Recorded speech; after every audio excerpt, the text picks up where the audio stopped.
अस्सलाम वालेकुम। आज हमारी तारीखें फिर पड़ गई हैं। अब तो मेरे ख्याल में या तो ये निज़ाम को रद्दी की टोकरी में फेंक देना चाहिए कि पिछले 8 महीने से यहाँ पे कई 100 लोगों का वक्त भी ज़ाया होता है। इन्होंने अब 2 अलहदा कर दिए FIRों के मुताबिक, 2 कोर्ट्स में चली गई हैं और अब इन्होंने फैसला किया तंग करने का एक और तरीका ढूंढ लिया है। पहले जज साहब बैठते नहीं हैं, फिर वो अंदर एक सैफुल मलूक साहब अंदर बैठे हुए हैं अपने गार्ड्स, और पता नहीं अंदर जज के साथ भी उनको गार्ड्स की ज़रूरत है। हमारे कोई कई 100 लोग बाहर खड़े हैं और उनके लिए यहाँ पे लगता है VIP सेंटर उन्हीं के हैं। ये पूरा निज़ाम रद्दी की टोकरी में फेंक देना चाहिए। जिस किस्म का निज़ाम इंसाफ दिया जा रहा है, जो देने वाले हैं उनको भी थोड़ी सी शर्म आनी चाहिए कि आप लोगों का तमाशा बना रहे हैं। ना आप हियरिंग करते हैं, ना आप ये केस चलाते हैं। ये सिर्फ बेल हियरिंग हो रही है। बेल के लिए कई 100 लोगों का दूसरे शहरों से लोग आ रहे हैं, उनका वक्त ज़ाया करने के लिए तमाशा बना रहे हैं।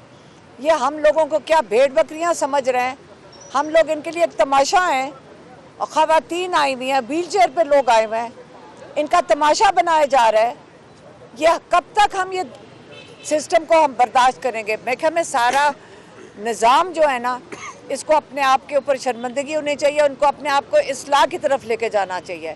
और अब ख़वातीन और मर्दों की अलग अलग डेट्स दे दी हैं इन्होंने, ताकि कई यहाँ पे मियाँ बीवी भी आ रहे हैं, ताकि वो अच्छी तरह सारा दिन इनकी खिदमत में हाजिर हों और बेल कंफर्म नहीं होएगी। ये मैंने कहा आपको बता दूं आज का। अच्छा मैडम, आप कल FIA पेश हुई है, FIA में क्या तहकीकात हुई, क्या आपके ऊपर इल्ज़ामात हैं? हाँ, कल कोई 2 घंटे की तहकीकात हुई हैं। मैं खुद हैरान थी कि किस लिए बुलाया गया है। उन्होंने जो सवाल पूछे हैं पहली हियरिंग में, उन्होंने कहा जी आप ये बताएं कि आपने फंड रेजिंग की है स्टेट के ख़िलाफ़। मैंने कहा एब्सोल्युटली नॉट। फिर उन्होंने कहा कि आपने कोई ह्यूमन राइट्स अपील डाल रही हैं मुल्क के बाहर स्टेट के ख़िलाफ़। मैंने कहा एब्सोल्युटली नॉट, क्योंकि सीधी सी बात है, मैं स्टेट से मुझे ये समझ आई, पाकिस्तानी लोग, पाकिस्तानी अवाम, मुझे आज तक नहीं समझ आई। जो इंसान यहाँ रहते हैं, तो आप सोच सकते हैं कि मैं अपील कोई फ़ाइल करूँगी या फंड रेजिंग हम करेंगे अपने लोगों के ख़िलाफ़? शौकत खानम चल रहा है, नमल यूनिवर्सिटी चल रही है, उसके लिए लोग सारे हिस्सा डालते हैं क्योंकि वो एक फलाई इदारे हैं लोगों के लिए। तो फिर उन्होंने कहा कि आपने फॉरेनर्स के साथ राब्ते में आप, अब वो जो फॉरेनर्स हैं उनका मेरे ख्याल में मतलब था हमारे पाकिस्तानी जो ओवरसीज़ हैं। देखिए, मैं आजकल वो नए पाकिस्तान के दहशतगर्द हैं। तो मैंने कहा, और उनके साथ मिलकर, आप ये प्लीज़ ज़रा गौर से सुन लें, फॉरेनर्स के साथ मिलकर आप पाकिस्तानी स्टेट के ख़िलाफ़ काम कर रही हैं, फॉरेनर्स के साथ। उसके ऊपर मैंने कहा एब्सोल्युटली नॉट। और मैं क्या कहती? अब आप मुझे बताएं, ये किस किस्म के सवाल हैं कि हम गद्दार हैं? वो जो बाहर से जो पाकिस्तान का पैसा पहले लूट के लेके जाते हैं, फिर अब उन्होंने वोट भी आपका लूट लिया है।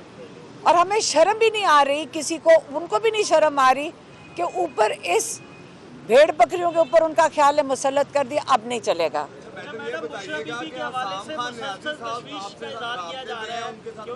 एक दो कट्टे पूछे, ठहर जाए। नहीं, हमारी बहन जाती हैं हर जुमेरात को, तो आज उनकी मीटिंग होएगी उनके साथ, और वो ये बता रही थी कि वहाँ पे जो लोग हैं उनको कहा जा रहा है कि साइन कर दो कि तुम्हें मिलिट्री कोर्ट में ट्रायल मंजूर है। तो कहती वहाँ पे इतने इकोनॉमिकली इतने अच्छे हालात वाले बच्चे नहीं हुए, लेकिन वो भी साइन नहीं कर रहे कि हम मिलिट्री कोर्ट नहीं एक्सेप्ट करेंगे। तो ये उन्होंने बताया हुआ था। मैडम, बुशरा बीबी के हवाले से ये खबरें गर्दिश कर रही हैं कि उन्हें खाने में जहर दिया जा रहा है। इससे पहले इमरान खान साहब के हवाले से भी ये खबरें गर्दिश कर रही थी और आपने फिर आकर तफसील बताई थी। तो अब आपकी मुलाकात भी होती है, क्या बुशरा बीबी को वाकई जहर दिया जा रहा है, वो या वो शिकायत कर रही है? देखिए, कैसे हो सकता है कि इमरान खान और बुशरा बीबी ख़तरे में ना हो? कैसे हो सकता है?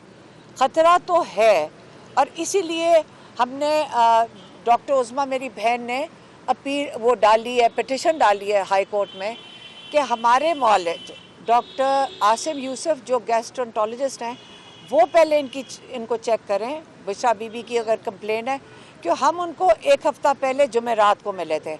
आज हमारी मुलाकात थी और माशाल्लाह उसी दिन यहाँ हमें कोर्ट में बुला लेते हैं। अगर आज कोर्ट में ना होते तो आज हमारी 12 बजे उनके साथ मुलाकात थी। आज लॉयर मिल रहे हैं, लॉयर उनको मिलेंगे और वो जो पिटिशन लगी हुई है डॉक्टर आसिम यूसुफ की, अब कोर्ट अगर सुन ले और इजाज़त दे दे तो हम चाहते हैं सिर्फ बुशरा बीबी नहीं, इमरान खान दोनों की वो डॉक्टर आसिम यूसुफ खुद आकर बाहर उनको मिल के स्टेटमेंट दे और अगर ज़रूरत पड़े चेकअप की, वो चेकअप भी डॉक्टर आसिम यूसुफ की सुपरविजन में होगा। इमरान खान साहब के हवाले से कोई ताज़ा अपडेट, मौजूदा सियासी सूरत-ए-हाल के ऊपर उनका क्या कहना है? पीपल्स पार्टी जो है वो एक दफ़ा उन्होंने ऑफर की है कि आपके साथ मिलकर हम गवर्नमेंट बनाने के लिए तैयार हैं। पीपल्स पार्टी के साथ गवर्नमेंट इमरान खान बनाते हैं। आप सोच सकते हैं कि आप इमरान खान छोड़ें जो पाकिस्तान की अवाम है जिनसे छुटकारा हासिल करना चाह रही है। बात सारी ये कि जब उन्होंने कहा कि आप मुलाकात करें, पीपल्स पार्टी ने ऑफ़र की, हमने कहा पहले जो चोरी की हुई सीटें वो वापस कर दें। हमने तो कहा है, हमने इमरान खान ने हमें नहीं, हमने इमरान खान को कहा है।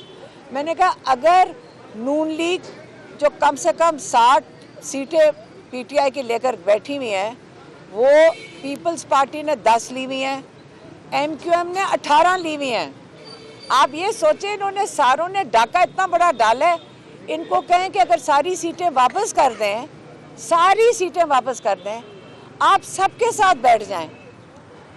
यही है एक तरीका बैठने का। मेरी मरीम नवाज़ अपना शौक़ पूरा कर लें, उनका यही ज़िंदगी का ख्वाब था। बात यह है कि लोगों की सीटें चोरी करके जब बैठेंगे, अपनी भी सीट नहीं वो जीती हुई। आप हमें यहाँ पूछ लें, हमारा ज़मान पाक का हल्का है वो जो मरीम नवाज़ जहाँ से खड़ी हुई हैं, आप ज़रा वहाँ जाके लोगों से पूछें। मैं अगर मरीम नवाज़ के जाऊँ तो शर्म से मैं अपना शक्ल ना किसी को दिखा सकूँ कि डाका डाल के लोगों का वोट चोरी करके मैं यहाँ बैठूँगी। इतना शौक़ और जुनून है कि शर्मिंदगी भी इनकी ख़त्म हो गई है। सवाल है, लास्ट सवाल आपसे, मुल्क इस टाइम ये मुतहम्मल नहीं है, अवाम परेशान है। खान साहब देख रहे हैं मुल्क में क्या हो रहा है, अफरा तफरी में आर्मी फैलती है, खान साहब के पास क्या फार्मूला है, वो क्या सोच रहे हैं? मैंने तो कोई अनाकी नहीं देखी। मैंने तो यहाँ पे जहाँ हम गए ना, हमने यहाँ पे ऐसे लग रहा है कि जैसे कोई जश्न मनाया जा रहा है। मैंने कहीं देखा ही नहीं है, ना अफरा तफरी देखी है, ना मायूसी देखी है। लोगों को ये समझ आ गई है कि हम जीत गए हैं। इस बारी पहली 8 फरवरी को लोग जीते हैं। अब आप उनसे चोरी करो, डाके डालो, उनको तो लोगों को पता ही।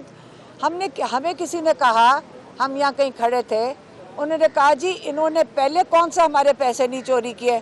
तो वोट, ये हमारा वोट चोरी करने की कोशिश करें, कोई फ़र्क नहीं पड़ता, हम सबको पता हम जीत गए हैं।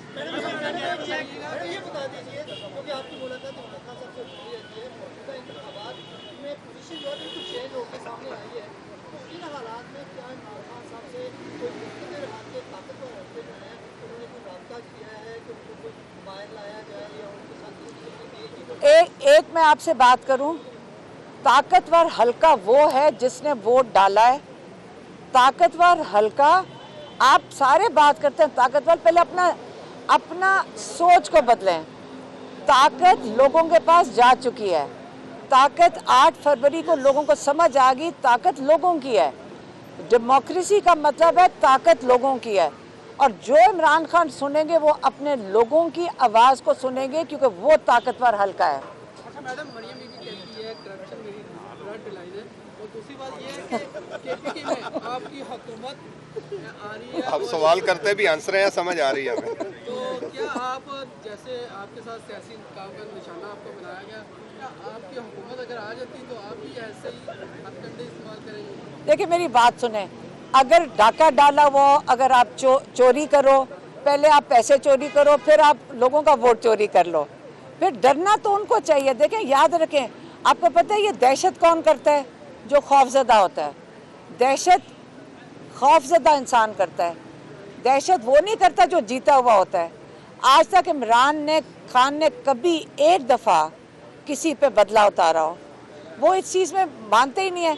लेकिन मरियम नवाज़ बीबी को मुझे समझ नहीं आती, क्योंकि जो असली सीटों का ज़राए है, जो एजेंसी उन्हें दी है, ऊपर जो उन्होंने लिस्ट भेजी है, ये आपको पता होना चाहिए कि 16 सीटें नून लीग की हैं और 1 सीट MQM की है।